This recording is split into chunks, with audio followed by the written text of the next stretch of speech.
I'm sure it'd be fine. Hello, bo bo bo bo bo bo bo bo bo. It's me, Jim. No one's here yet. I know, but you have to vamp for time. I should put music on. Sam. When I do it, I just like mumble to myself and be like, mumbling. get this set up. This here, you're good. We're good.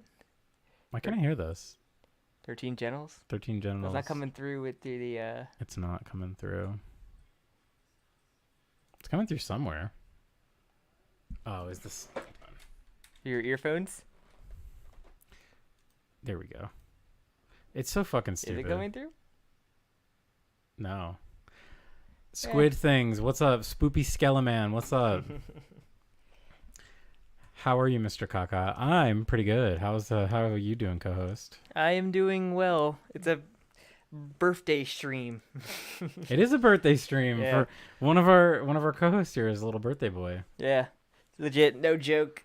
I'm no tier. Jodio evolves November rain to December snow. Oh, I have to take my hoodie off. It's hot in here. Yeah. Sam and I are fucking sweltering. It's gonna be great. I'm listening to music and no one else can hear it. I can't hear. Line 2, we want to do mic default. It's not working. Well, you can enjoy your 13 genitals music. Oh wait, stop talking. Oh wait, I just set it up.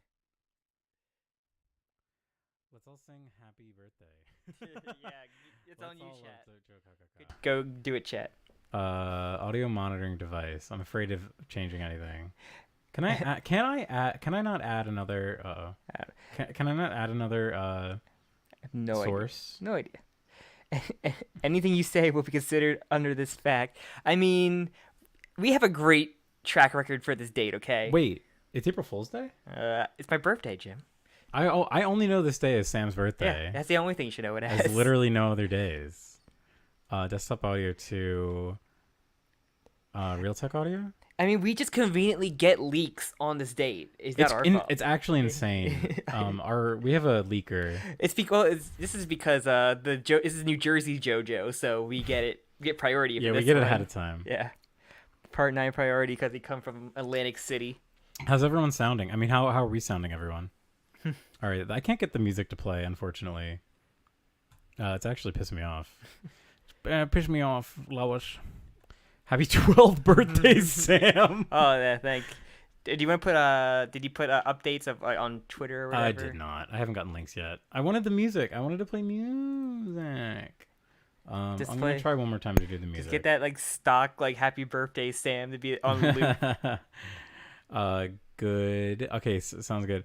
Annual leaker that delivers just on April Fools. If I had the power, I would literally do that. If I were a leaker, which I'm not and I never would be, it would be really funny to leak only on April Fools. How can we believe it's your birthday given it's 4/1? Welcome to my fucking life. Welcome to my goddamn life. Literally was about to go to sleep. Thanks for ruining my sleep schedule. You're welcome, Samuel. Good name. I'm gonna post a picture of my license so you know it's the yeah. He's not gonna redact anything. I think I can add a audio source file. Because it was my birthday, they sent me these leaks. So audio input capture, audio output capture, audio output capture, add source. Literally where it just was. Speakers, headphones. All right, let's see.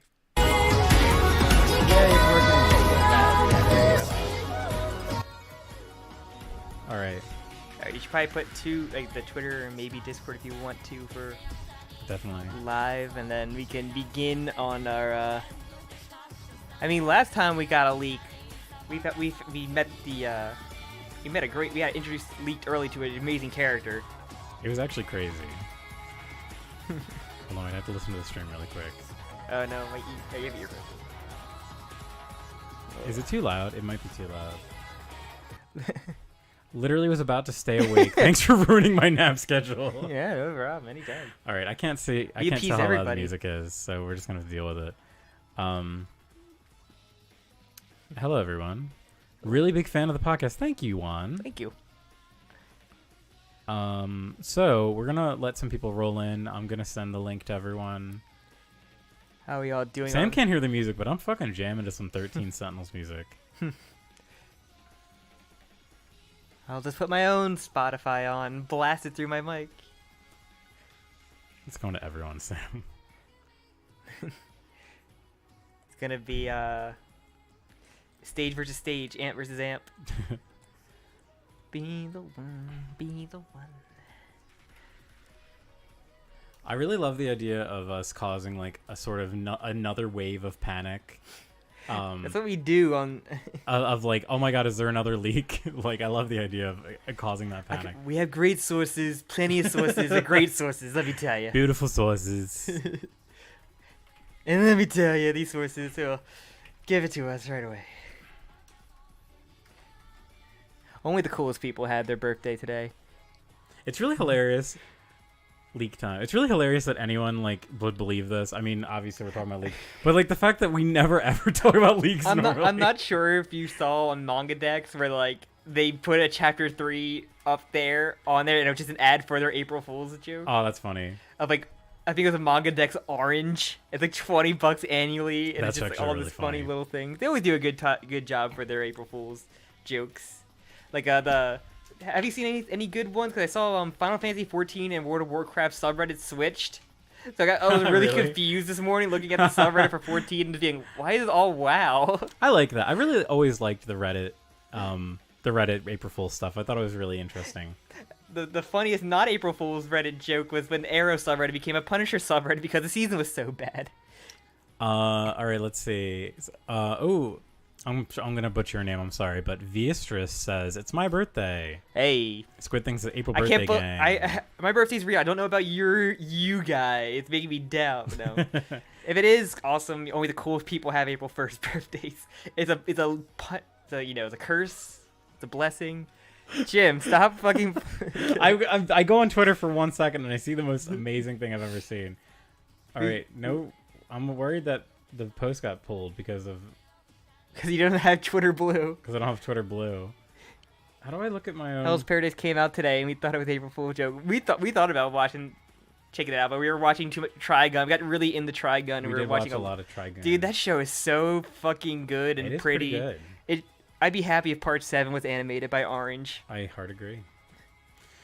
Watch Trigun if you haven't. The newest Trigun. Yeah, it's check out super Trigun. fucking good. It's so pretty. I fell down the stairs and now my foot is broken. Oh my god, I'm so sorry to hear that. And prom's tomorrow. Well, I hope that you can enjoy our discussion about leaks.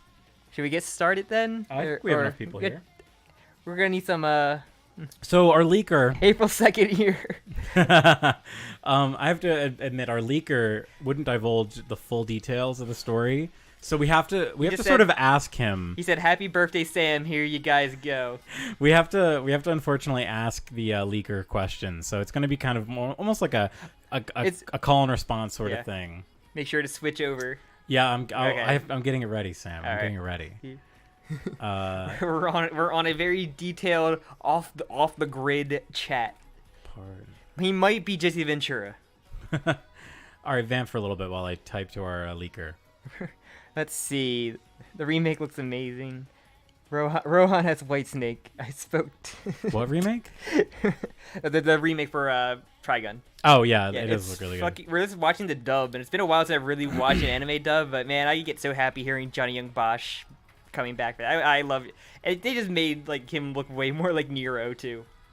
But that show is super good. Thank you for the happy birthday. I was actually watching that 5-hour-long Bionicle lore video, but I might take a break for the stream. I was telling Jim there was like a triple feature like hours-long lore video of like Lab Rats, Mighty Men, and like a fusion show between the two, and I was like really into that one. Like there's some really long videos you just get addicted to. I'm just trying to debate what the next one will be.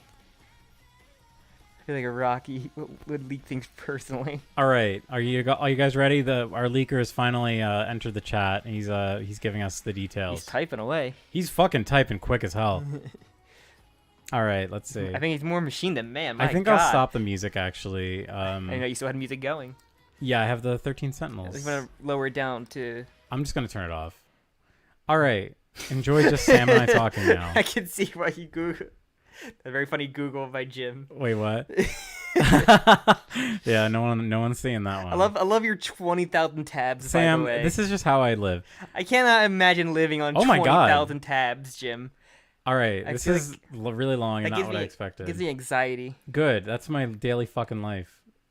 Let's see, what do I want? Image. Okay. All right. Oh, that's how. So, here's the story. Oh wait, hold on. Are we leaving Iraqi on the screen? We're gonna. Yeah, we can leave him on screen. He's not. If you had Mousey as a stan. I've been seeing all the Resident Evil 4 Mouse Ashley stuff makes me think of Mousey so much. Me too. I would be unstoppable if I had Mousey and what was it? Mouse? What was the stand? Mouse Guardian. It's Mouse Guardian. Yeah. All right. Okay. Here we go. I'm gonna start reading, Sam. So here's the leaks. Here are the leaks, everyone. Yeah, you can see it better. Is this an April Fool's joke? I don't know what you're talking about. Looks at a date. I don't think so. Jodio Joestar, the 9th JoJo, had settled down in Hawaii after defeating the threat of the previous JoJo. Whoa! He lived a peaceful life as a surfer, enjoying the surf and waves on the beautiful beaches of the island. However, his peaceful life was about to be disrupted. One day, Jodio encountered the famous comic artist Rohan Kishibe. Damn. Jodio recognized him immediately as a fellow stand user and sensed a powerful aura emanating from Rohan. On the other hand, was intrigued by Jodio's strange energy and decided to challenge him to a showdown between their stands. Jodio accepted the challenge, and the two prepared for battle. Rohan's stand, Heaven's Door, had the power to turn people into books, allowing him to read their entire life story.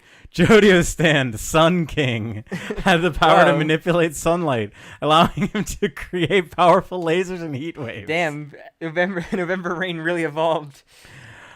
The battle began with Rohan using Heaven's Door to turn Jodio into a book. However, Jodio's strong willpower allowed him to resist the effect and break free. It truly is a Rohan side story. Yeah.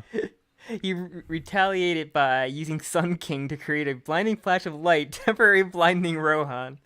Rohan, caught off guard, quickly regained composure and used Heaven's Door to turn Jodio's surfboard into a book. Oh, he's surfing while he's fighting. This is Batman versus the Joker. Causing him to lose his balance and fall into the water. Boats, it's like a paper surfboard. It's very funny. But Jodio wasn't out of the fight yet. He used Sun King to heat the water around him, creating a powerful wave that knocked Rohan off his feet. Is that how waves where you heat up the water just makes a wave? Yeah, why not? It boils. As the battle raged on, and both Jodio and Rohan pushed their stance to their limit, Rohan revealed a new ability of Heaven's Door, which allowed him to rewrite people's memories. That's also just an ability he's always had. I know, but Jodio wasn't one to be outdone. He activated Speed King's ultimate ability. Wait, Speed King? Or Sun King. Sun, I was going to say. Ultimate ability, creating a miniature sun that scorched everything in its path. The intense battle finally came to an end, with Jodio emerging victorious. Rohan, impressed by Jodio's power and determination, conceded defeat and even offered to create a comic about it. It's called Diesel. Jodio accepted the offer. And the two became close friends. You can go. But little did they know, a new threat was looming over the horizon. One would require both their stands and their newfound friendship to overcome. Okay, choose your own adventure style? Damn. Yeah, apparently. What should Jodio and Rohan do next? All right, chat. We need your. All right. Oh, we can't do a vote, but option 1: investigate the new threat together and team up to defeat it. Option 2: go their separate ways, each tracking the new threat on their own way. Option 3: take a break from fighting and enjoy some well-deserved relaxation on the beach. My vote is definitely 3. Arabia Fat's origin. It's just very funny how the ultimate version of Sun King is just the sun. Yeah. Also, I love. I think Iconic said Sun King. Jodio is a Higashikata confirmed because King. Yeah. All right. What option do we do? Chat. I'm gonna give you 12 seconds.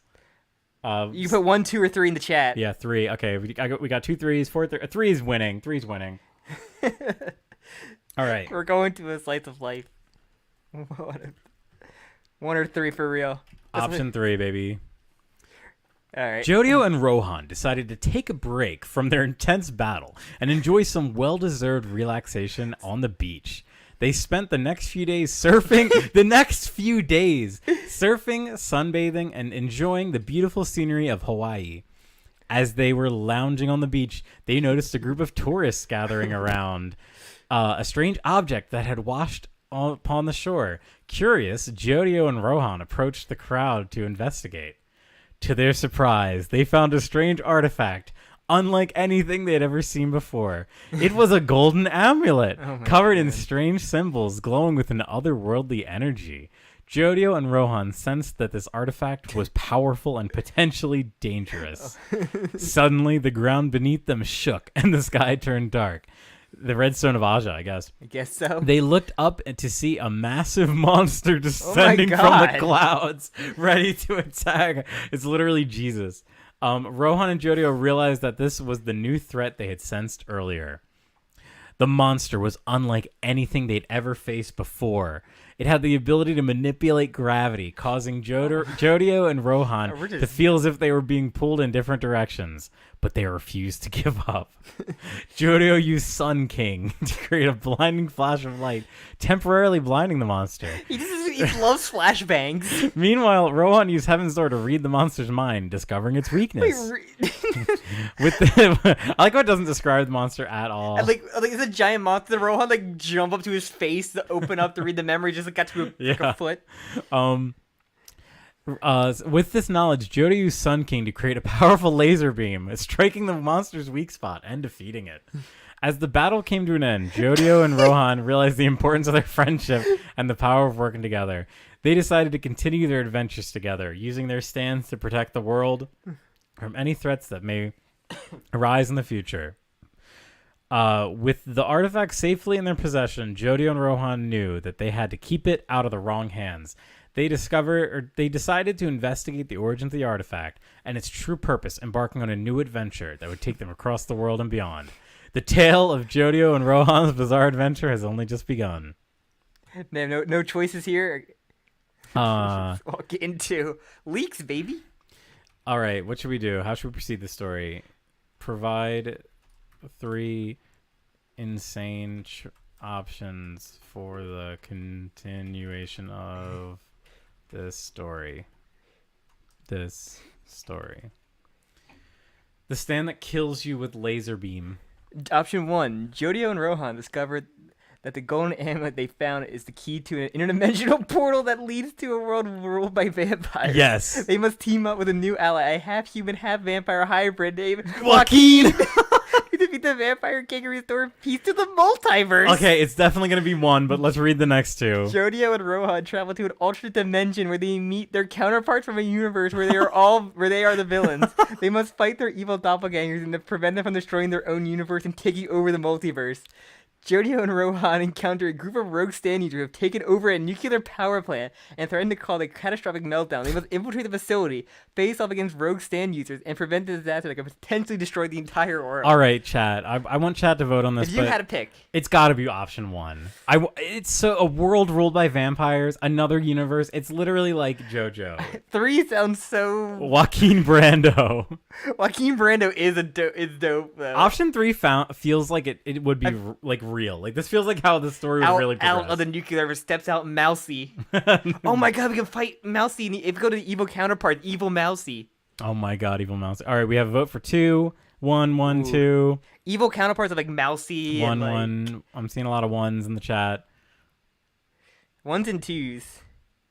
Yeah, 1. This sounds like the origin story of Gilgamesh and Akindu. It kind of does. All right, I'm doing 1. All right, Joaquin is so good. Joaquin Brando. Option I gotta 1. make sure Joaquin Brando is his name. But please make sure I look at you as please to the leaker. Please, leaker, please make his name Brando. All right, option 1. Please make sure his name is Joaquin Brando. All right, Jodio and Rohan embarked on a new adventure, determined to discover the true purpose of the golden amulet they had found. After conducting extensive research, they discovered that the artifact was indeed a key to an interdimensional portal. Without hesitation, they activated the portal and stepped through it, finding themselves in a world ruled by vampires. They were immediately greeted by Joaquin Brando, a half-human, half-vampire hybrid who had been waiting for their arrival. Joaquin explained that the Vampire King had grown too powerful and was enslaving humans to do his bidding. No. He had been searching for allies to help him overthrow the tyrant and free the people from his grasp. Jodio and Rohan agreed to help Joaquin Brando and began their journey through the vampire-infested world as they made their way through treacherous forests. Dude, Jodio is a perfect counter to the vampire. He's the son. Oh my god, he's literally the son. Sun King. He counters, like he's a hard counter. He is like the reason. If you brought him there, he's a good character to bring over. Yeah. Okay, so as they made their way through treacherous forests and vampire-occupied cities, they encountered powerful enemies and difficult challenges. But with Jodio, like a fucking like Gmod fan fiction. But with Jodio's Sun King and Rohan's Heaven's Door, along with Joaquin's own unique abilities as a hybrid, they were able to fight back against the vampire hordes and make their way to the king's castle.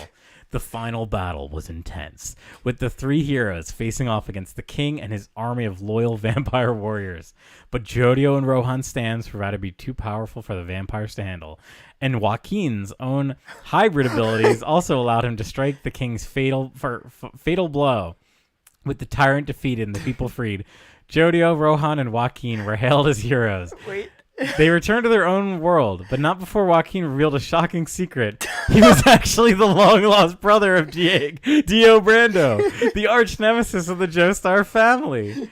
Jodio and Rohan were taken aback by this realization, but Joaquin assured that he was nothing like his brother, and that he'd been fighting against him for years. With this newfound knowledge, Jodio and Rohan knew that they could trust Joaquin, and that their adventures would continue together. We're far from over. Can we get Joaquin awakening his stand power? Or like obviously. All right. That or like backstory of the king of the tyrant vampire king. All right. Continue the story.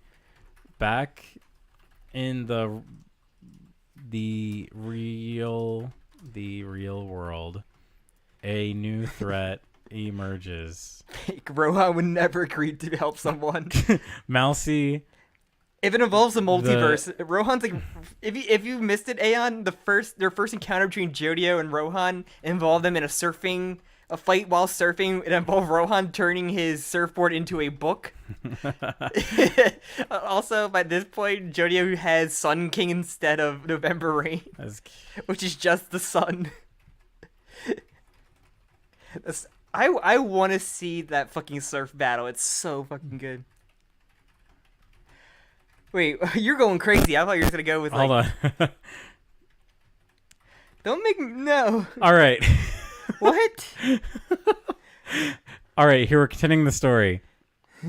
Jodio, Rohan, and Joaquin returned to their own world, but they were met with devastating news. Jodio's brother, Dragona, and his mother had been murdered by a new villain known as Mousey. The new threat had a stand called Mouse Guardian, which allowed him to control and manipulate mice to do his bidding. This is a different universe, Mousey.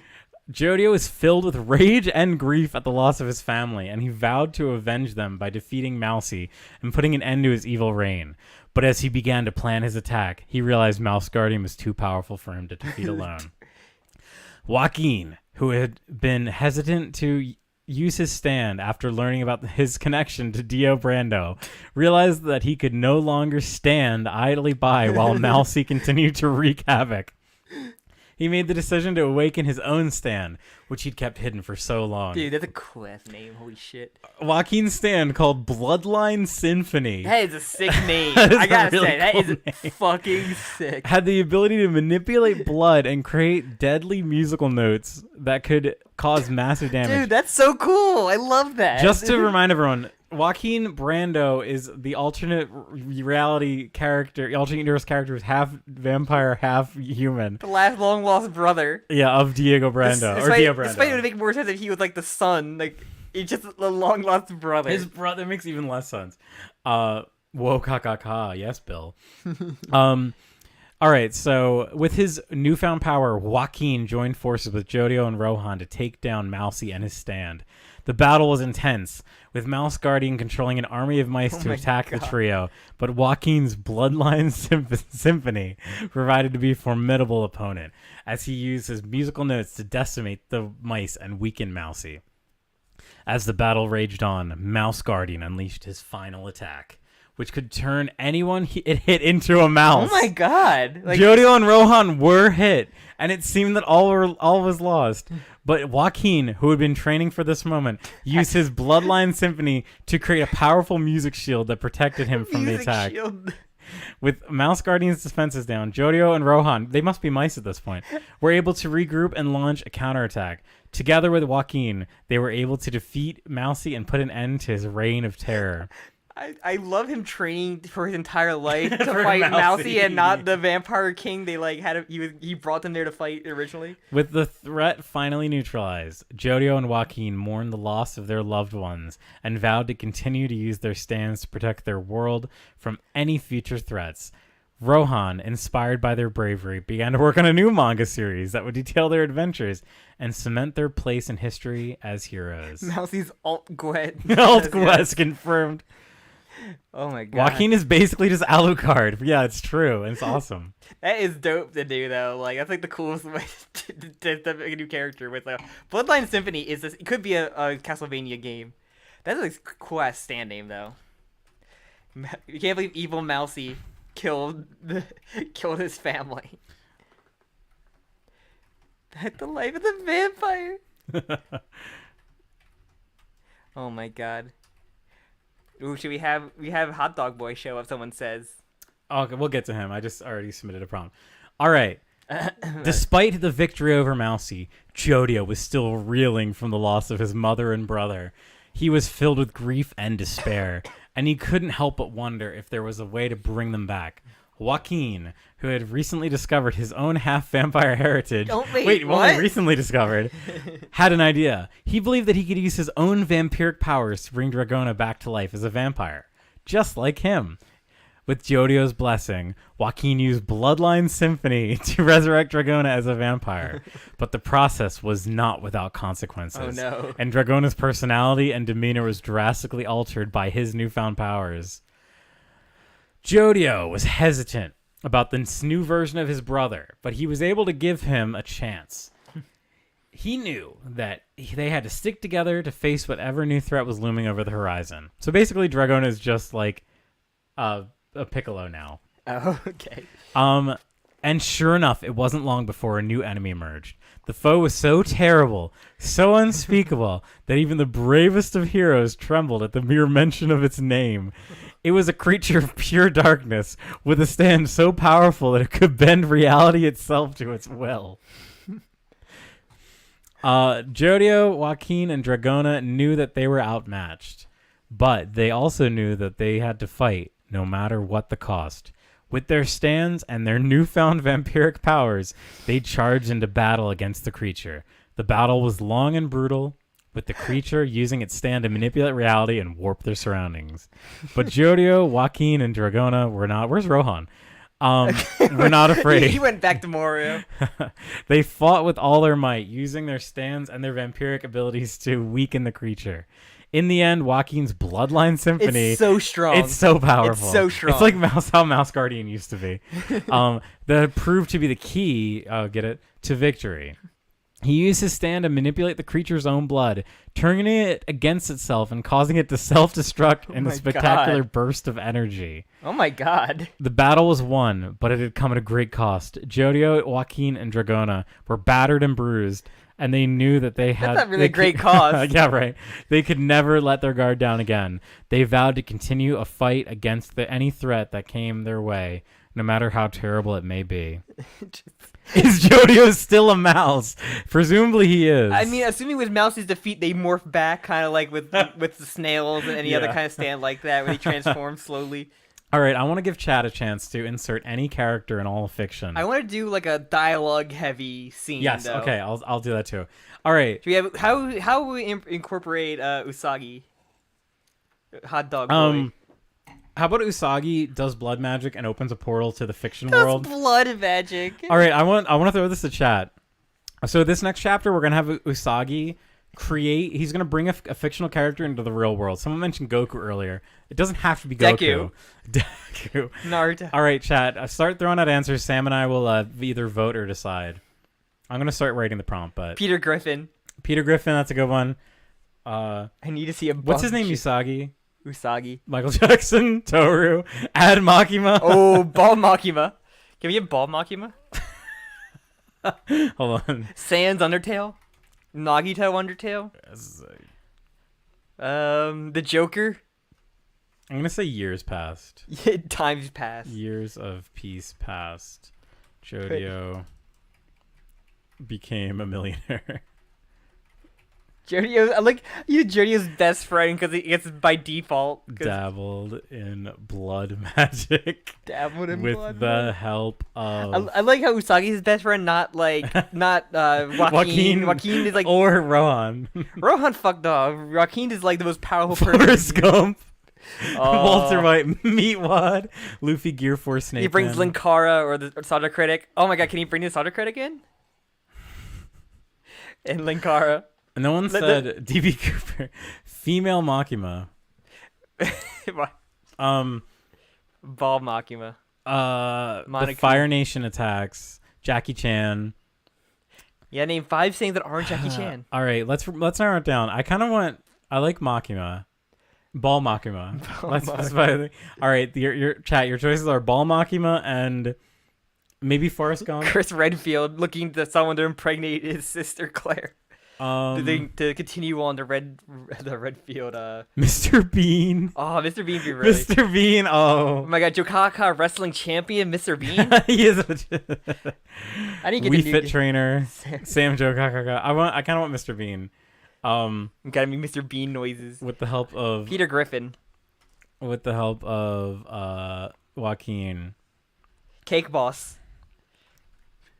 Used forbidden blood magic.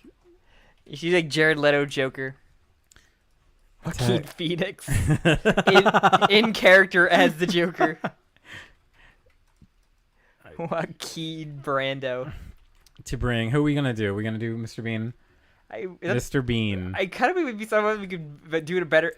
But Mr. Bean, we can give him dialogue. We can give him. I'll say, please have this be focus on the dialogue. I'll tell our leaker. We have like Mr. Bean and somebody else. We have like 2.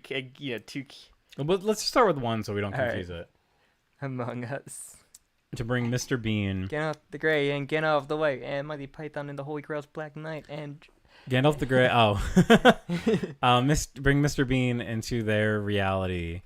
The boss.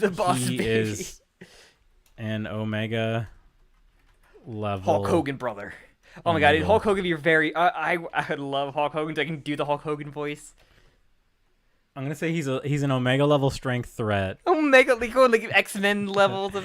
And Jodio must fight for his life to beat him. Please have this section. Let me tell you something, brother. A lot of dialogue. I can't spell for shit. Okay. Right. Years of peace have passed. Jodio became a millionaire. Jodio's best friend, Usagi, dabbled in blood magic with the help of Joaquin. Usagi used forbidden blood magic techniques to bring Mr. Bean into their reality. He is an Omega level strength threat, and Jodio must fight him for his life. Must fight for his life to beat him. Please have this section feature heavy dialogue. I don't see heavy dialogue yet. I see it. Okay. All right. Can you take over, Sam? I need to breathe. Yes. The Mr. Bean devil. All right. Sorry, I have my microphone's like blocking my way from adjusting this. Years have passed since the defeat of the dark creature. Jodio has become a millionaire. The dark creature. Thanks to his astute business sense and cunning investments. But even with his wealth, Jodio had never forgotten the lessons he learned during his battle with evil. He remained vigilant, always prepared for the next threat. Jodio's best friend Usagi has become fascinated with the idea of blood magic with the help of Joaquin. He had begun to experiment with forbidden techniques, hoping to unlock the secret of the arcane. But Usagi's experiments had gone horribly wrong. He uses blood magic to bring a powerful entity into her reality, an Omega level strength threat, only known as Mr. Bean. Jodio knew what he had to act quickly, so he couldn't allow this creature to wreak havoc on the city. And he knew that he was the only one who could stop it. And he prepared for the battle ahead. Jodio couldn't help but feel a sense of dread. He had never faced a foe as powerful as Mr. Bean, and he knew that his battle would be his greatest challenge yet. All right, I'll voice Jodio. All right. Joaquin, Usagi, are you guys sure that we can beat this thing? Jodio asked, his voice trembling slightly. Joaquin placed a reassuring hand on Jodio's shoulder. Don't worry, my friend. We have faced worse than this before. We will emerge victorious as long as we stay focused and work together. Usagi nodded in agreement. And besides, Jodio, you're a millionaire now. You can afford the best weapons and equipment money can buy. Jodio smiled weakly, grateful for his friend's support. I guess you're right. Let's do this. The battle with Mr. Bean was fierce and brutal. Jodio fought with all his might, using every trick in his arsenal to weaken the creature. Well, he's a creature. But Mr. Bean was a formidable opponent, and he seemed almost invincible. As the battle raged on, Jodio found himself growing weaker and weaker. He was running out of energy, and he knew that he couldn't keep this up much longer. But just as all hope seemed lost, Joaquin stepped in. He unleashed a powerful bloodline symphony, using a stand to manipulate Mr. Bean's blood and weaken him from the inside out. To be fair, blood symphony is a cool name for an attack as well, for just exploding you from the inside. It is really fucking cool. It sounds like a fighting game thing. It really does. With the creature weakened, Jodio saw his chance. He lunged forward, using all his strength to deliver the final blow. The battle was won, but it came at a great cost. Jodio was battered and bruised, and he knew that he couldn't keep fighting like this forever. Wait, can we get a Mr. Bean evil monologue or while he's dying? Yes. I want to read that. Mr. Bean is galaxy busting too. But he also knew that he couldn't let his guard down. All right, let's see. Give me Mr. Bean dialogue. I will read it. An extremely long and detailed Mr. Bean Mr. Bean final monologue. Final dying speech about how Mr. Bean has no weakness. He will. My stand Teddy has no weakness. You notice the animated thing had like him being abducted by aliens because like it was like always a rumor that he was actually an alien. Yeah, I heard about that. I don't like that. Happy April Fools. Happy April Fools to you too. Thank you for the Miggy. The birthday. It's a birthday stream, baby. All that remains are ashes in his mouth. Ashes in his mouth. All right, Sam. Go ahead. You wanted to read the... All right. As Mr. Bean lay dying on the ground, his massive frame slowly crumbling into dust, Jodio couldn't help but feel a sense of relief. The battle had been long and grueling, and he was glad that it was finally over. But as the creature drew its final breath, Jodio realized that something was wrong. Mr. Bean's body began to convulse violently, and his eyes burned with an otherworldly light. Your victory is meaningless. Mr. Bean rasped, his voice deep and guttural. I will never die, truly ever die. My essence will linger in this world. I will continue to haunt you, Jodio Joestar. I will kill everyone you love one by one, until all that remains are ashes in your mouth. Jodio's That's heart. So funny. Ashes in your mouth is very funny. Well, I stole that from Game of Thrones. I know, but still, it's That's what Tyrion Lannister says to his sister. Jodio's heart sank as he heard these words. He knew that Mr. Bean was not lying. The creature had been too powerful, too cunning, to simply give up and die. You think that you won, but you were wrong. Mr. Bean continued. My death is just the beginning. The end game is far from over, and you will not emerge unscathed. Every battle has been with great loss, by the way. Jodio gritted his teeth, his resolve hardening. I will not let you harm anyone else. I will stop you, no matter what it takes. Mr. Bean chuckled, a sickly sound that echoed through the air. You think that you can stop me? You are nothing! You're nothing! Jodio Joestar, you're nothing! You're just a more mortal! A speck of dust in the grand scheme of things! You're nothing! A speck of dust. But Jodio refused to back down. He stood tall, his fists clenched, and his eyes burning with determination. I may be a mortal, but I am also a Joestar, and we never give up, no matter what the odds. That's a really good line. Row, fight the power. Mr. Bean sneered, his twisted features contorted with rage. You will regret your arrogance, Jodio Joestar. You're nothing. I will destroy you and everything you hold dear. You will suffer, and you will beg for mercy. But Jodio was No not talent. afraid. You're no talent, Joestar. Jodio was not afraid. He faced down countless foes before, and he knew that he could do it again. With a fierce determination, he prepared to face whatever new challenge lay ahead. For Jodio Joestar, the battle never truly ended, and he was ready for whatever to come next. The Virgin take the Nagamers, the Chad ashes in your mouth. Creature, you can't kill me in a way that matters, Mr. Bean. Wait, your wife frame though? I think I actually dig the no talent thing. Like I remained that kind of frame for him, and just being like odd. Mr. Bean is the anti-spiral. Cut to Johnny you ready had to background destroy music Jesus' for like corpse. you should have had the row in the background. Yeah, that would have been perfect. What's next? Do we look for a chat suggestion, or do we go for 3 options? I want to get 3 options with Mr. Bean. I like Mr. Bean being the no talent guy, the trumpet man. I think it's a better voice Give for me him. 3 options for the story. Or I do like him trying to be the innocent Mr. Bean, and then once he gets angry, he's like morphing into his true voice of the no talent guy. I love his face is like contorting with rage. All right. In 1901, I walked Funny Valentine on stage for his inauguration. Who the hell are you? All right. Here are 3 new options for the story to continue. Jodio receives a mysterious letter from a woman claiming to be his long-lost sister. She reveals that she possesses a powerful stand, and she needs Jodio's help to defeat a dangerous enemy who threatens their entire family. That was option 1. Mm-hmm. Option 2, Jodio learns that a rogue stand user has been causing chaos in the city, and the authorities are powerless to stop him. Jodio decides to take matters into his own hands and sets out to confront the villain. He soon realizes that they are much more powerful than he ever imagined. Option 3. Jodio's friend and ally, Joaquin Brando, suddenly disappears without a trace. Jodio embarks on a perilous journey to find him. As soon as he discovers that his friend has been taken captive by a mysterious organization... IRS is back! and an army of powerful stand users at their command.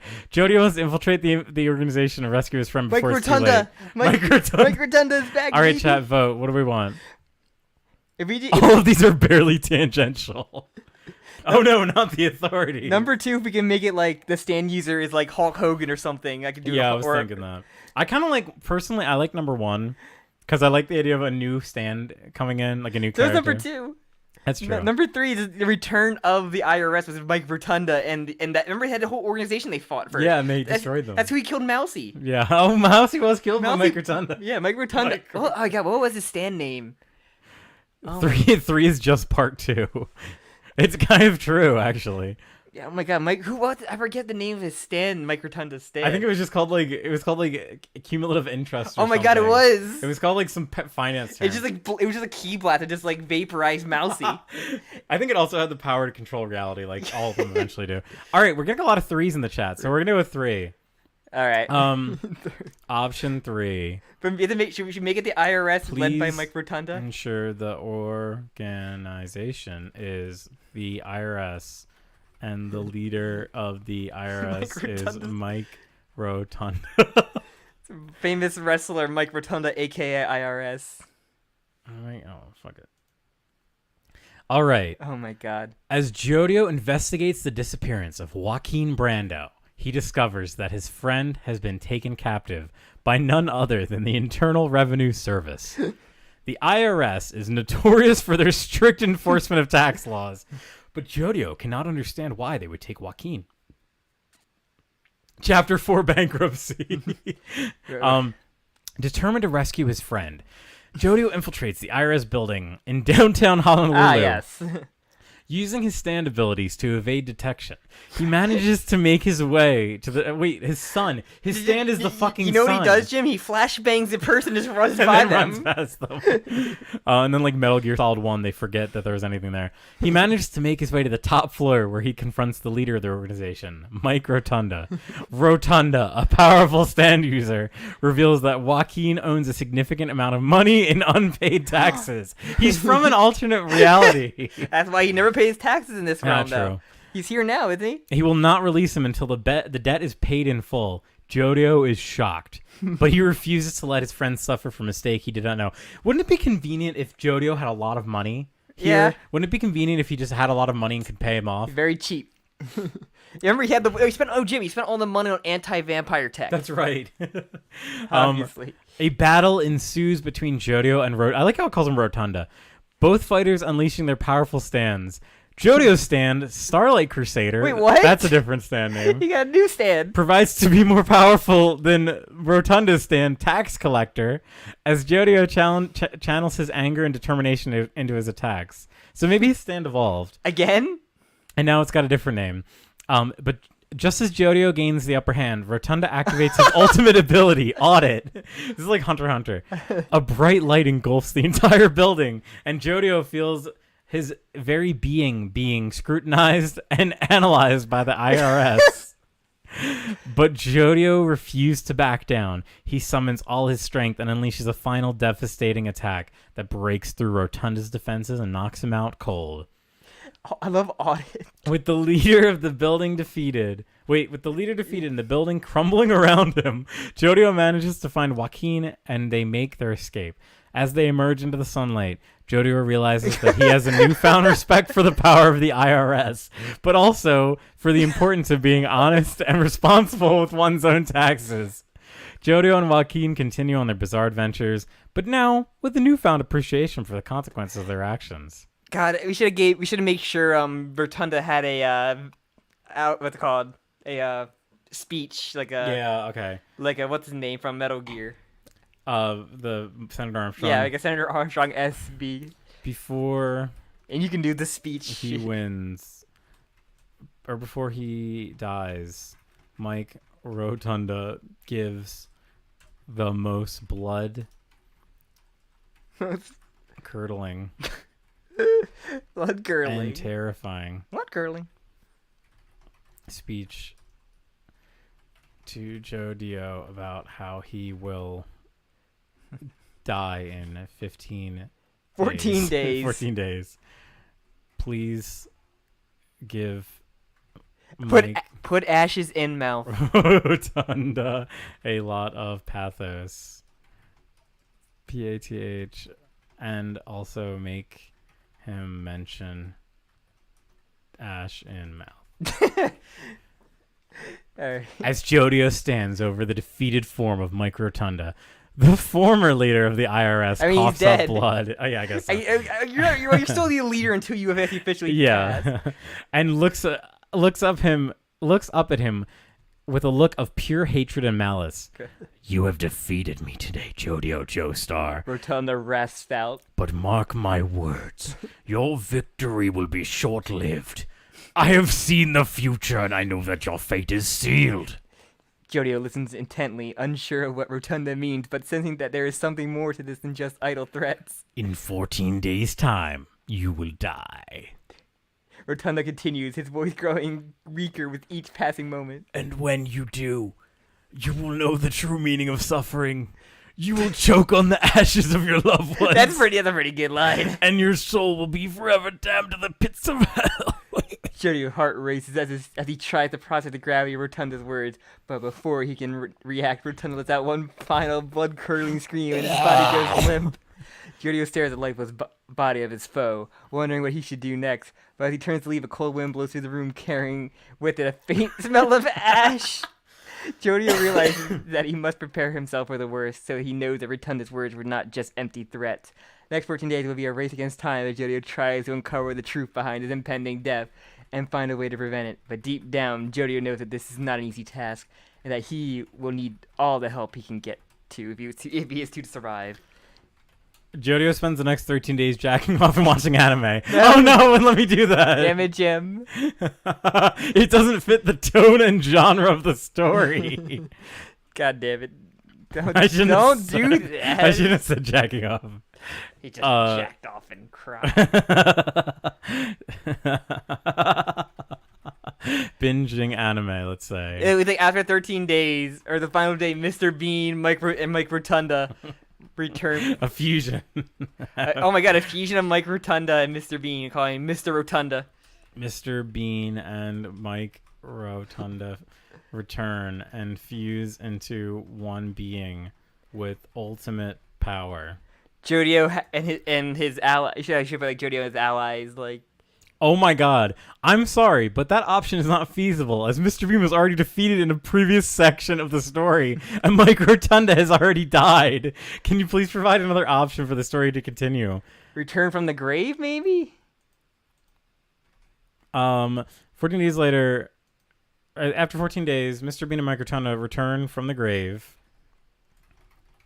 and show up at Jodio's villa house. Jim, no. All right, Jodio spends the next 13 days binging anime. He tries to keep his mind off the impending doom that awaits him. I like how last time it was he has to prepare. He knows that he needs to find a way to stop whatever forces behind his supposed death, but he can't seem to find any leads. On the 14th day, Jodio is lounging on his couch watching his favorite anime when suddenly he hears a knock on the door. He cautiously approaches the door and peeks through the peephole to see who it is. To his horror, he sees the reanimated corpses of Mr. Bean and Mike Rotunda standing on his porch. I do like how they knocked on his door. It is really funny that they would knock on his door. The two villains barge into Jodio's house and begin to fuse into one another with ultimate power. Jodio readies himself for a fight, and he quickly realizes that he is no match for the combined strength of Mr. Bean and Mike Rotunda. As the newly fused being approaches, Jodio feels a sense of dread wash over him. He knows that he is about to face the fight of his life, and the fate of the world rests on his shoulders. It's not really that big. I'm fighting for my fucking life here. ChatGPT did just actually me. Even in the face of seemingly insurmountable foe, Jodio refuses to give up. He channels all his training and determination into his stand and unleashes an all-out assault on the fused being. The battle rages for what seems like hours, with both sides exchanging powerful blows and unleashing devastating stands. But in the end, it is Jodio who emerges victorious, managing to defeat the fused being with a final decisive blow. As the dust settles and the adrenaline begins to fade, Jodio realizes that he has saved the world from a fate worse than death. He knows that there will be no new threats to face, but now he can rest easy, knowing that he's done his part to protect the world from evil. We need to get three more options, or we. I have an idea. Or we did last time where we went to Nostalgia Critic and Linkara. I was literally thinking that, but it's going to be create a script for Jim and Sam of the Joe Kakaka podcast. There's not enough. They would never die. But no, it'll be funny. It'll be funny, Sam. Sure, I went to Linkara because he actually does the dialogue for them perfectly. I mean, we can do that voice. We're gonna take a. Okay, hold on. The story is over. Cut to the podcast Joe Kakaka, hosted by Jim and Sam. It's gonna think it's a fake thing. Yeah, well, it'll be funny what they do. Create a script of the conversation between Jim and Sam about the story of Jodio. Jim is incredibly handsome. Oh my god, Jim! But has a 78 IQ. Inch cock. Sam is 8 feet 9 feet What? tall. Jim, come on. And is a Nobel laureate. Nobel laureate poet of the West. They both loved part 9. All right, let's see what happens. There's no way. All right, we're reading it. Read it as As we would. Okay. Welcome back to Joe Kakaka, the podcast where we discuss all things JoJo's Bizarre Adventure. That's how we started. Today we're going to be talking about part 9, and boy, it was a wild one. Yes, Jim. I have to say, I am thoroughly impressed with the character development in this part. Jodio really grew as a person and showed a lot of determination in the face of some truly insane challenges. Yeah, I totally agree. And the fight between Mr. Bean and Mike Rotunda, it was like something out of a nightmare. I have to say, I was a bit worried when Jody spent the 13 days just jacking off.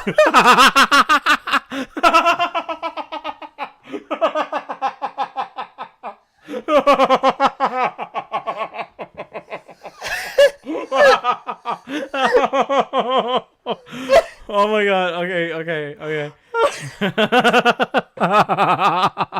I was not ready for that. Okay, keep going.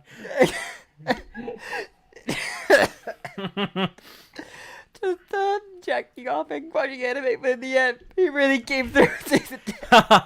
Yeah, that was pretty wild part of the story. But I think it just goes to show that even in the face of certain doom, you gotta just take some time for yourself and enjoy the little things in life.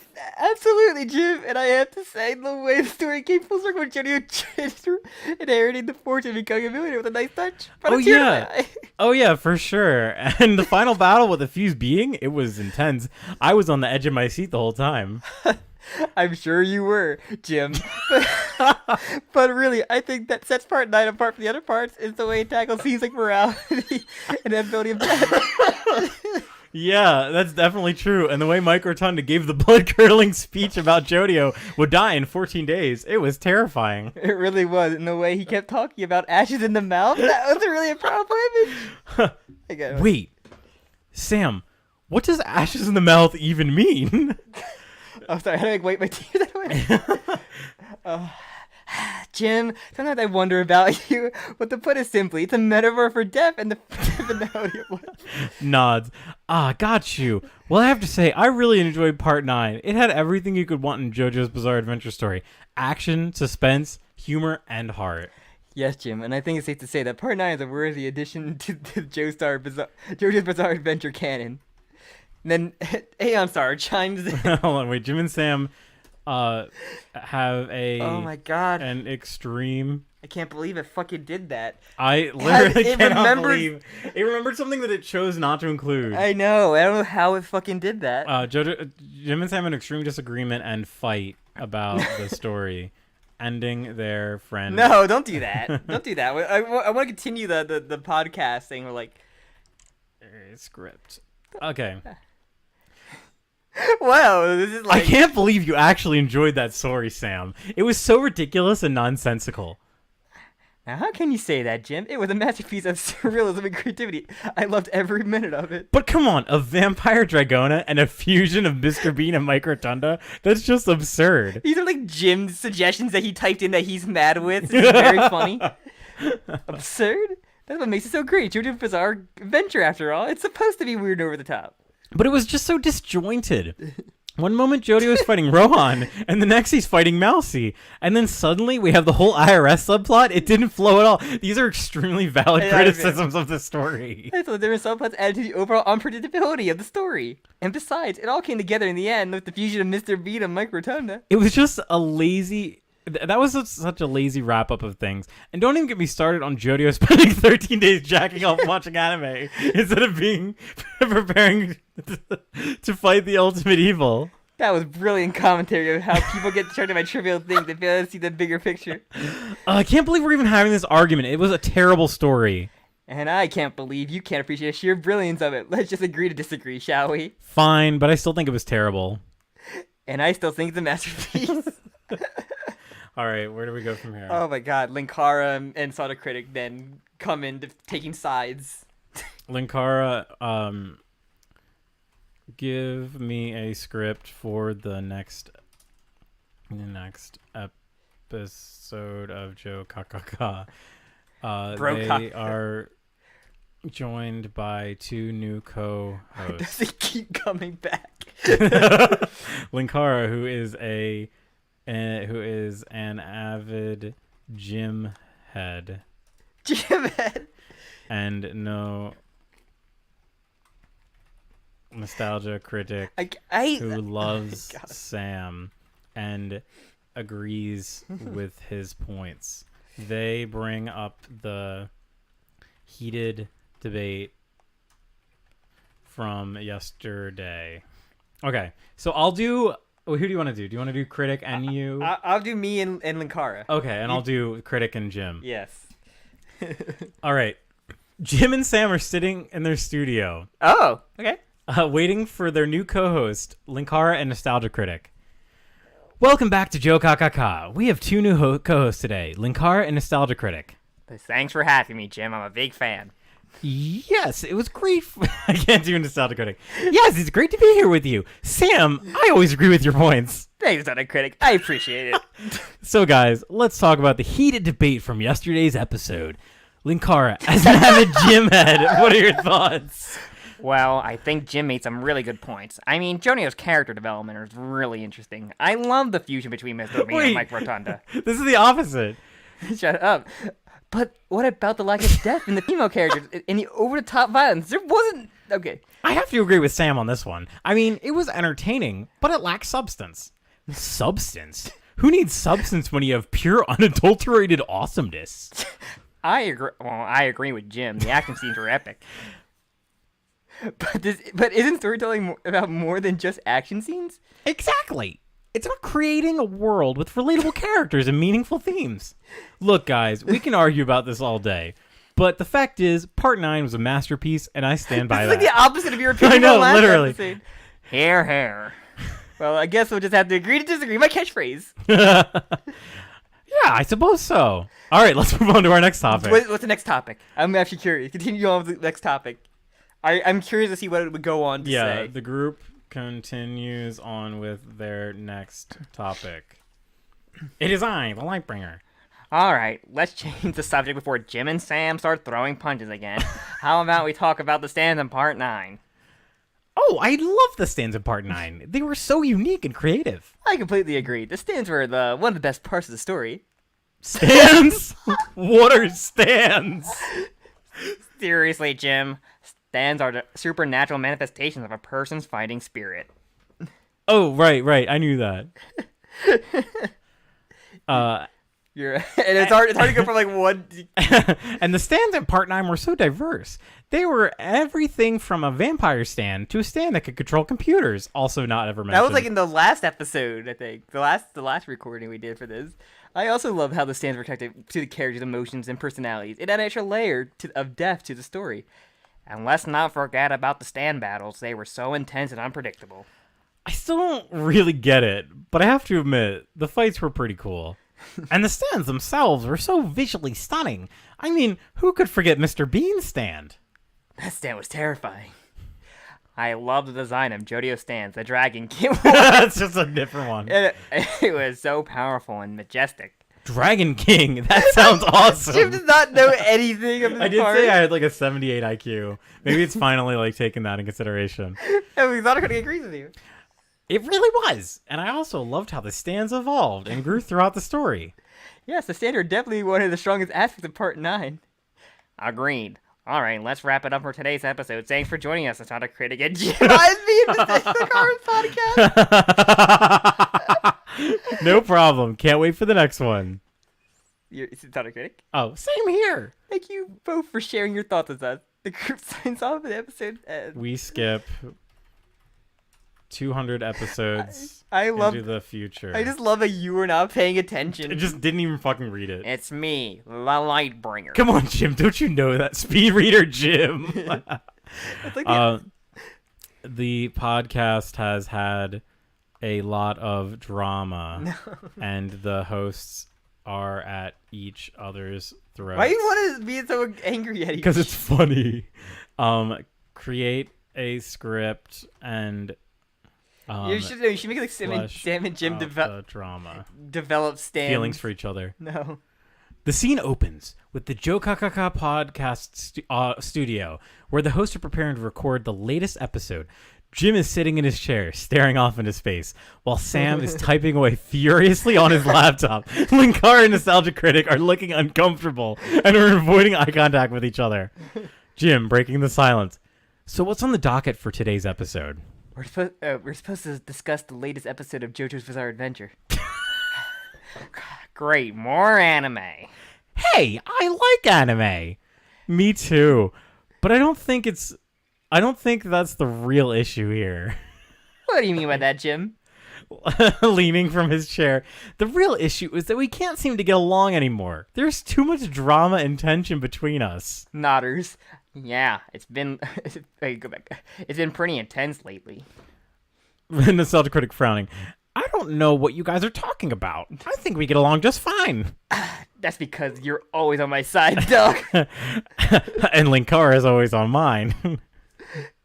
I can't help it if I agree with Jim more often than not. Well, that's not my fault. Look, can we just try to focus on the podcast for today? We have a lot of listeners counting on us. Yeah, you're right, Sam. Let's do it. The group records their podcast, but it's clear the tension between them is still palpable. They all struggle to find common ground in the episode of JoJo's Bizarre Adventure they're discussing. After a few minutes, the conversation turns to personal matters. Oh, it still keeps going. Oh. Where are we at? You're here. You know what, Jim? You're always quick to criticize my opinions. I told you it'd be out when it's out. But you would never listen to what I have to say. That's not true, Linkara. I just don't agree with you all the time. Yes, and Sam's always so condescending to me. Like, my opinions don't matter. I would say that to him. Oh, please, Doug. You're so sensitive. Can we just be civil here, guys? I am being civil, Jim. But you always act like you're such smarter than everyone else. And Sam acts like he's better than me because he's a Nobel laureate. That would make me better than you, like, Doug.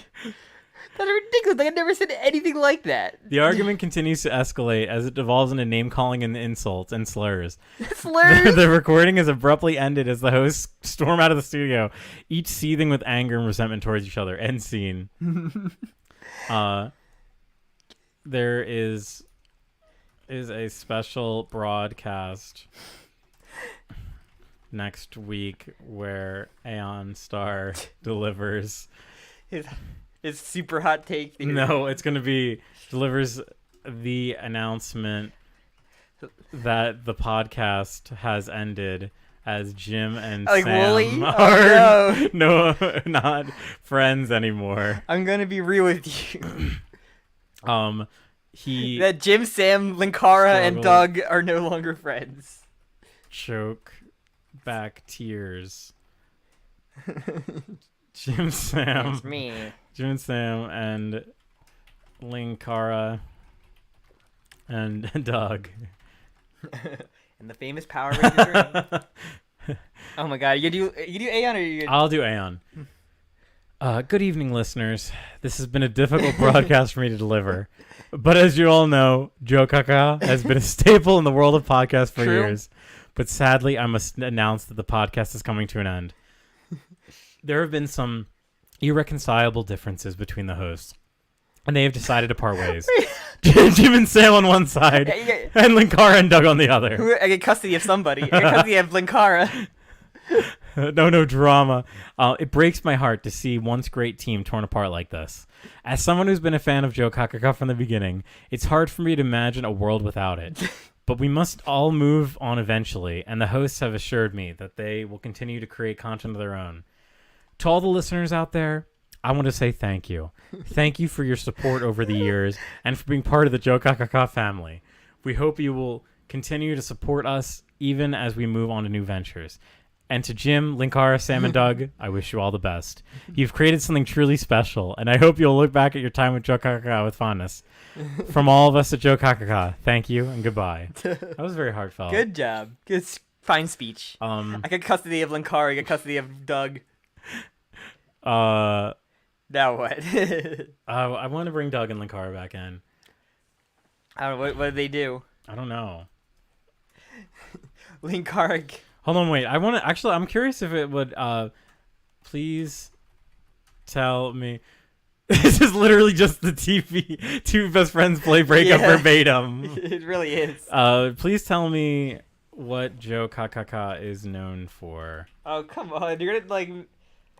JOJOLANDS is a popular podcast that covers various topics related to anime, manga, comics, and pop culture. Okay. The show is known for its humorous and irreverent take on the subject matter, often incorporating satire and parody. The hosts frequently have guests from the industry, including artists, writers, and voice actors, not true, as well as other podcasters and influencers. The show has gained a large following for its entertaining and informative content, as well as its lively and engaging hosts. No more Linkara? Joe Kaka fell off. I guess it's time to unsubscribe. What is Aeon Star known for? Wait, you gotta like... I'm not trying to be mean.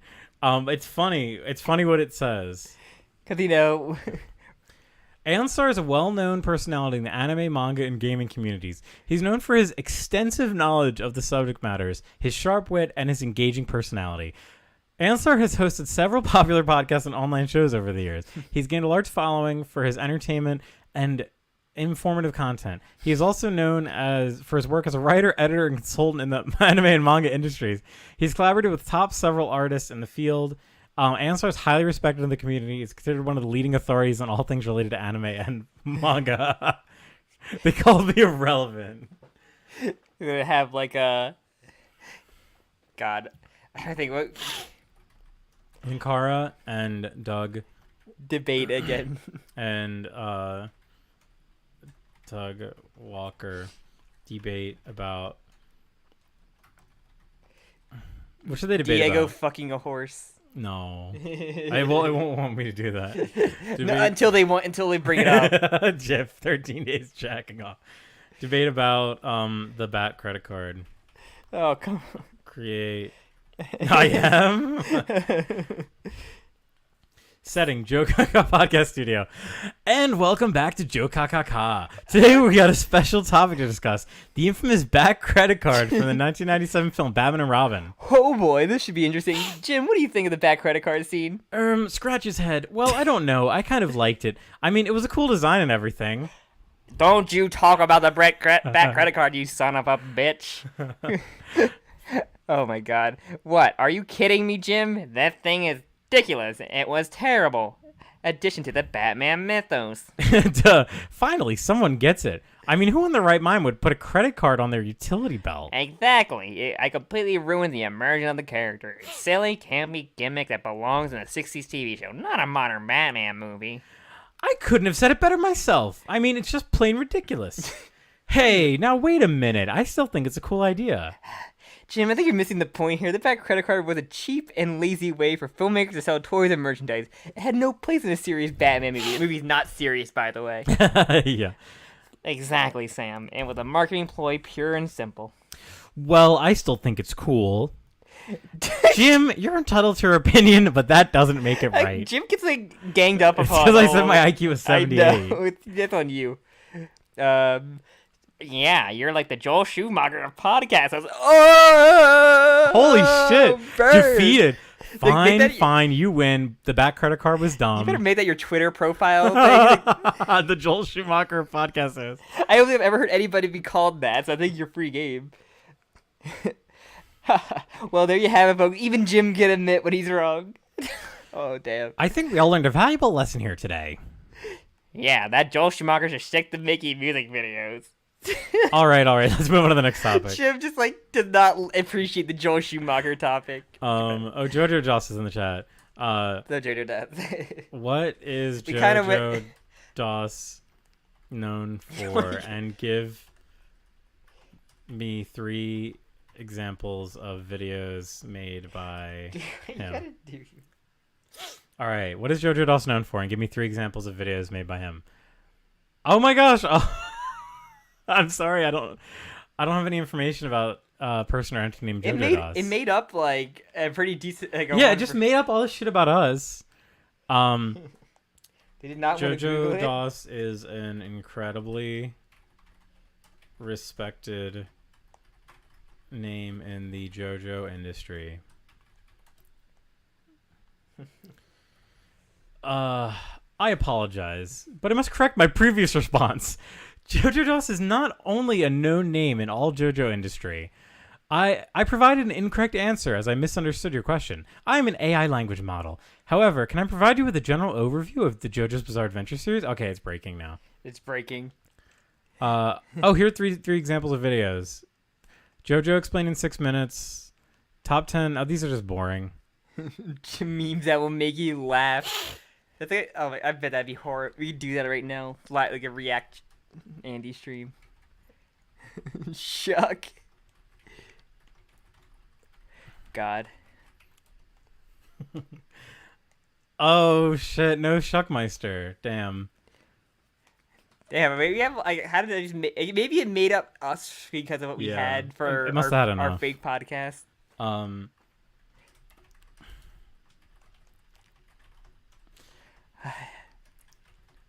The speech where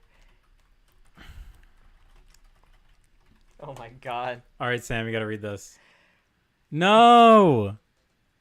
You can't. You read the word, not the word cancel in there. But it's funnier. Unfortunately, you Create can't a say fake cancel. script. Entirely fictional. Standing at a podium. Linkara is standing at a podium, facing the camera with a stern expression. The Joe Kakaka logo is displayed behind him. Good evening, fans of the Joe Kakaka podcast. I've come to you today with a heavy heart and a difficult announcement to make. Pauses for a moment, looking down at his notes. It is with deep regret I must inform you that Jim, one of the co-hosts of this podcast, will no longer be joining us. After much consideration and discussion, we have come to the conclusion that his behavior and views will no longer align with the values and vision of the show. While we appreciate the contributions Jim has made to the podcast in the past, I can no longer condone his actions or tolerate his problematic behavior. We believe in the best interest of our audience and integrity of the podcast to move forward without him. Looks up, meeting the camera with a steely gaze. We wanted to be clear that this decision was not made lightly. We have been taking the time to listen and feedback from our fans, and we stand by our commitment to create a safe and inclusive space for everyone. We will continue to strive towards our goal, and we thank you for your understanding. I know this may be disappointing for some of you, but we hope you will continue to support us to navigate this challenging time. We are committed to bringing you the best content possible. We look forward to continuing our journey with you. Nods once before stepping away from the podium. The camera fades to black. I can't believe we got a whole press conference set up. Look what I just said. Jim is replaced by that's Danny. That's Dan from Game Grumps. Oh my god. Welcome back to Joe Kakaka, folks. As you know, we had a brief shakeup in the past few weeks, but we're excited to move forward and bring some great content. Yeah, it's a real honor to be here. Sam and I have been friends for a long time, and we're both huge fans of the JoJo franchise. So let's jump right into it. Today we got discussing some of our favorite stands across the series. Dan, why don't you kick us off? Sure thing, Sam. My favorite stand has got to be Gold Experience from Part 5. I mean, the ability to give life to inanimate objects is just so cool. I have to agree with you there, Danny. But for me, it's got to be Star Platinum from Part 3. The precision and raw power that stands possess is just unparalleled. Yeah, Star Platinum is definitely a powerhouse. Could you imagine if this was a podcast? This is how this is like milk toast. But I also got to give a shout out to Echoes from Part 4. The versatility of the stand's abilities is just mind-boggling. That's a great pick, Danny. I was with Linkara. And speaking of Part 4, I got to bring up Crazy Diamond. The ability to restore anything to its original state is so unique and powerful. Oh, absolutely. And let's not forget about Killer Queen from the same part. That stand is truly a force to be reckoned with. member berries. Yeah, it's literally just member berries. And that's all the time we have, folks. See ya. Thank you for tuning in for the first 3 minute episode of Danny. I hope you join us again next week for more JoJo talk. Jim cancel over his bad credit card take. Cancel culture. Damn, it's raining good out there. Yeah, you hear that rain. All right, Linkara runs for president. What was the prompt? Linkara runs for president, but is faced with severe allegations. You just want me to I can't believe that this is happening. How could they make these allegations against me? We need to get ahead of this, Linkara. We need to come out with a statement, and fast. Well, why do you suggest, Iron Liz? We need to deny everything, of course, but also we need to make sure that people know that we are taking these allegations seriously. I don't know if that's enough. What if go back? You've been past where I was. Oh, sorry. What if people don't believe in me? We'll do everything we can to make sure they do. We'll hold a press conference, and you can answer questions from the reporters. We'll make sure we get you prepared. Okay. Okay, let's do it. Oh my God, the press conference. A few days later, Linkara stands at a podium in front of the crowd of reporters. He could be reporters. Mr. Linkara, What do you have to say about the allegations against you? I want to be very clear. These allegations are completely false. I have never engaged in any kind of that behavior that I'm accused of. I categorically deny everything. But Mr. Linkara, there are multiple people who have come forward with similar stories. How do you explain that? This is Corey, President Corey. It is President Corey. You go back up. Wait, miss. I don't know what these people are talking about. I can only speak for myself, and I am telling you that I have nothing wrong. I've done nothing wrong. Mr. Linkara, if these allegations are true, will you drop out of the race? Look, I don't even entertain that idea. Because these allegations are not true, if they were to come out and that I did something wrong, I would have to consider my options. Damn, that rain's going. As the weeks go on, more and more allegations come out against Linkara. His campaign begins to falter, and his poll numbers drop. Eventually, he drops out of the race, citing personal reasons. It's a disappointing end to a once promising campaign. Wah, wah. Damn, that rain is going. That out rain there. is pelting. All right, It's I think we loud. should. Let's finish this. Yeah. Do you want to have one last one? We can do one last one. Whatever you feel. Chad, I'm gonna throw it to you. What should our last We prompt can be? get three options. Yeah. Okay. Give me chocolate. ChatGPT could even give me a plot of Part 8. How is this working? Linkara admits to the allegations, drops out of the presidential race, choosing to focus on repairing the harm he caused and making amends. Linkara denies the allegations, continues the presidential campaign, but the controversy surrounding him leads to a significant drop in his popularity and ultimately results in him losing the election. Remains silent about the allegation, continues the campaign, but the controversy continues to follow him and creates a significant divide among his supporters and detractors. I don't care for any of these. Yeah, me neither. Ask it what your stands would be. Yeah. Jim and Sam, Joe KKK, ask. Explain what their stands would be. Explain Their in original great stand. detail. Oh my god.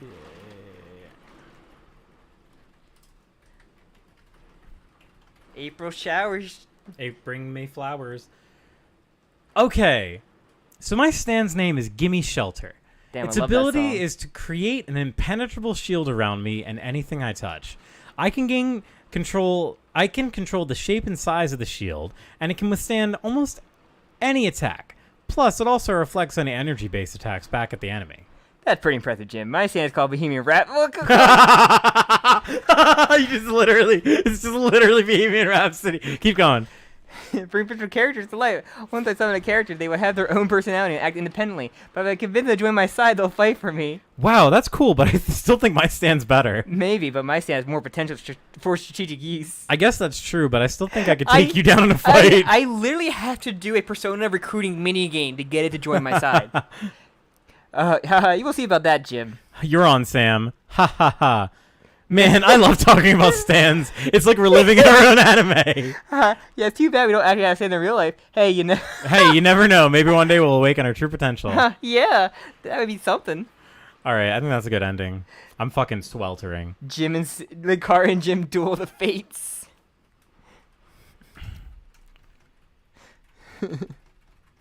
Duel to the death. It is heartbreaking. You won't believe what happens next. You won't believe what happens next. No fire. I didn't get a fun stand, original stand. Oh no! It can't do violent ones. Bare knuckle brawl. Jim v. Linkara. God damn it. Jim and Linkara have a Did you duel, Doug and Linkara explain their stands, or yes.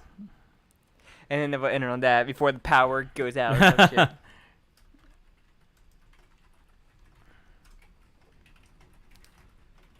I love that you just have Bohemian Rhapsody. Okay, so my stand is called Nostalgia Critic. It's a power that I summon any nostalgic memory from my past and use it to my advantage in battle. For example, if I'm fighting someone who has a fear of clowns, I can summon a memory of a clown that traumatized me as a child to use to distract them.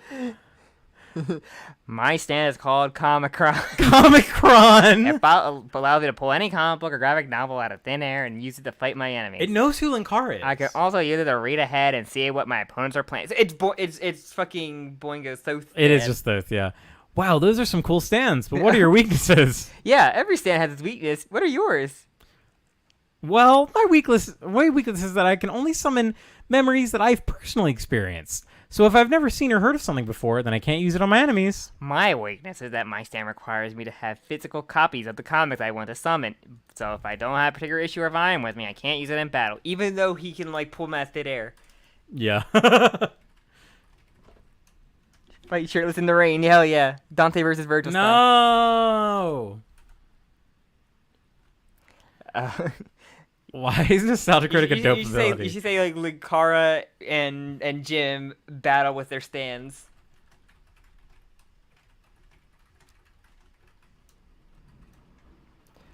All right. Which stands do they have? You know what stands they have.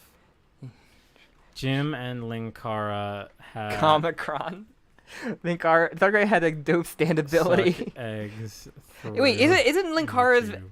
or essentially, that's kind of what in Demonic Heartbreak, what Pet Sounds does. Yeah, I was going to say. But you have to pull like other memories. Yeah, that actually is that. I was going to say, it did sound kind of familiar. It's kind of what Pet Sounds. Give me the script of the final Joe Kakaka. And Civil War a bit too. Yeah, oh, that's true.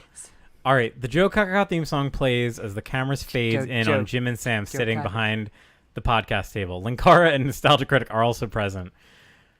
Hello and welcome to the final episode of Joe Kakaka. We had an incredible journey, but all good things must come to an end. It's been an honor to be part of this podcast. I'll never forget the memories we've made together. But before we say goodbye, we have one last topic to discuss. The topic that brought us all together in the first place, JoJo's Bizarre Adventure. Let's take a trip down memory lane and talk about our favorite stands. Yes, let's do that. My favorite stand as always has to be Star Platinum. He's just so powerful and versatile. I'm a big fan of the world. The ability to stop time is just too cool. I have to go with Crazy Diamond. It's just so bizarre. This is the only force thing. It sucks. And my favorite stand has to be Goal Experience. It's so unique. We can't forget about the amazing villains, Dio, Kira, and Diavolo. The only parts exist. Absolutely, they're all memorable and terrifying. It's incredible how much the series has impacted all of our lives. It really has. And just to say how grateful I am to have an opportunity to do this podcast with all of you. Me too. It's been an amazing experience. And I just want to say how much I'll miss all of you. Same here, buddy. There's a moment of silence as they all look at each other with a mixture of nostalgia and sadness. Well, I think that's it for us. Thank you all for our listeners for tuning in every week. It's been an honor to be part of your lives. And remember to keep on standing proud. Goodbye, everyone. The Joe Kakaka theme plays as the camera fades to black. That was pretty good. Car is arrested. Shares the cell with Jared of Subway. To the next day. Or do they keep talking about like that's April next April Fool's just be talking about Star Platinum, Crazy Diamond, and Gold Experiences for an hour? Wow, aren't they great? Aren't they? Wow. All right. Look at us. I think we're gonna end this now. Thank you all for joining us. This was really funny. This feels like the end of a sitcom. So did Linkara gets arrested? It assumed it was going to be a violent reason why he got arrested by the prom. All right, nothing will be funnier ever than the fucking bringing back the 13 days jacking off. Sam complaining that how stupid it is that Jodio spent 13 days jacking off and watching anime. All right. And Linkara and Doug Walker joining our podcast as a permanent fixture. Instead of Aeon Promello, the universe where it's Doug and Linkara is very funny to me. It's very fucking funny. This is the end of a sitcom. Alright, anything else then? No, can you end it? Yeah. If you like that stream and everything, join the Discord, follow the Twitters, and subscribe if you haven't already. I don't think why you wouldn't be watching this if you haven't subscribed. But yeah, if you just happen to find this and subscribe. But every episode's like this. Yeah. And Patreon's down there too. All right, goodbye. Bye. Thunder.